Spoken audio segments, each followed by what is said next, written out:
മക്കയിലെ ഹറം നിർമ്മാണ പ്രവൃത്തി നടക്കുന്നത് കാരണം ഈ വർഷം ഹജ്ജ് തീർത്ഥാടകരെ 20% കണ്ട് വെട്ടിക്കുറച്ചിരുന്നു. രാജ്യത്തെ ആഭ്യന്തര ഹജ്ജ് സേവനം നടത്തുന്ന സ്ഥാപനങ്ങളിൽ മിക്കതും ഈ വർഷത്തെ ഹജ്ജ് സേവന രംഗത്തില്ല.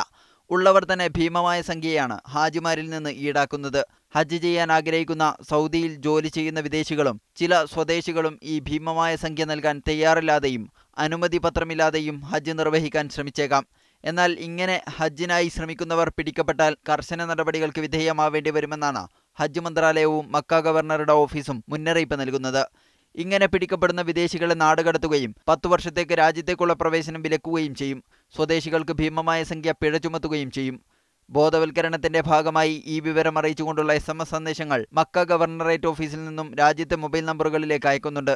റോഡരികിൽ ബാനറുകളായും പോസ്റ്ററുകളായും സോഷ്യൽ നെറ്റ്വർക്കുകൾ മുഖേനയും ഹജ്ജ് മന്ത്രാലയ വെബ്സൈറ്റ് മുഖേനയും ബോധവൽക്കരണം നടന്നുവരുന്നു. ഇതിനിടയിൽ വിദേശത്ത് നിന്നും ഹജ്ജിനെത്തിയവരിൽ ചിലരുടേത് വ്യാജ അനുമതി പത്രമാണെന്നും കണ്ടെത്തിയിട്ടുണ്ട്. ഇത്തരക്കാരെ രാജ്യത്ത് പ്രവേശിക്കാൻ അനുവദിക്കാതെ സ്വന്തം നാട്ടിലേക്ക് തന്നെ തിരിച്ചയച്ചതായി Jeddah King Abdul Aziz international airport passport വിഭാഗം തലവൻ ബ്രിഗേഡിയർ ഖൽഫുള്ള അൽ തുവേർഹി അറിയിച്ചു. വ്യാജ അനുമതി പത്രം കരസ്ഥമാക്കി വഞ്ചിക്കപ്പെടരുതെന്ന് സ്വദേശത്തും വിദേശത്തുമുള്ള ഹാജിമാരെ അദ്ദേഹം അറിയിച്ചു.